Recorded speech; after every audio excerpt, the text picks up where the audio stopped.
Făcea pâine, mătura și scutura fără să zică nici cât. Dar baba punea partea fetei sale și băra la uncheaș pe fiica lui și o tot ocăra.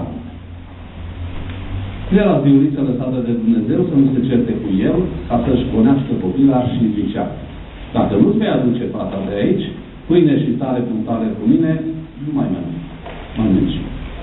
Adică baba vrea să rămână doar ea și cu fata ei în casă și fata ofneagului cea cu minte să plece.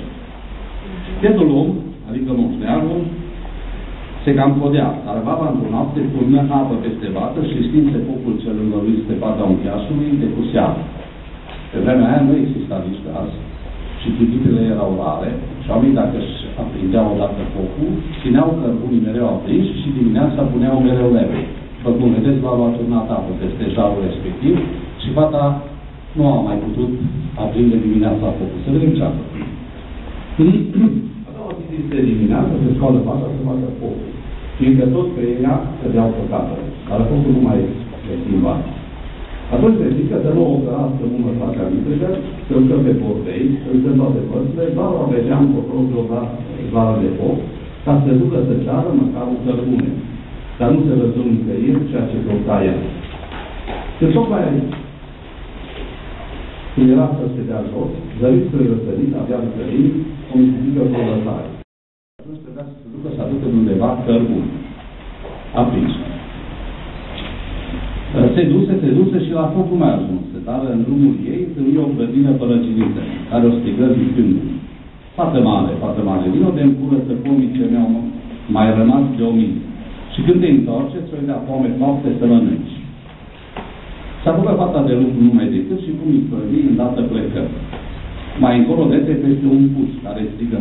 Puțul este o fântână, care a fost pe la țară, ați văzut fântânile de unde își iau oamenii apă. Îi spune: puțul, fată mare, vino de mă slăiește, că ți-o da apă rece să le corești când te întorci. Slăitul fântânii înseamnă curățatul ei de mușchi și de crezi și de plantele care cresc în interior, astfel încât apa să fie curată. Și îndată văzut curgând apa de care spusese și pe dânsa venit lăzi și tronuri prea frumoase. Fata se gândi că dacă va lua o ladă de alea frumoasă, slujbaie nu făcea atât. Și mai aștepta până ce mai văzut că veni o cutie mică și necioplită. Atunci zise: Maică Sfântă Vină, iată că mi-am ales lucru pe cât face slujba mea. Deci fata nu a ales un lucru mare, o ladă mare sau un tron. A fost modestă și a ales o cutie mai mică. Ia fata mea, dacă n-ai voie să-ți alegi altceva mai frumos, ia pe acesta și du-te cu Dumnezeu. Fata uncheașului își luă ziua bună, plecă cutia la Sfântioară și întorcându-se pe la cuptor, căpătă o alții.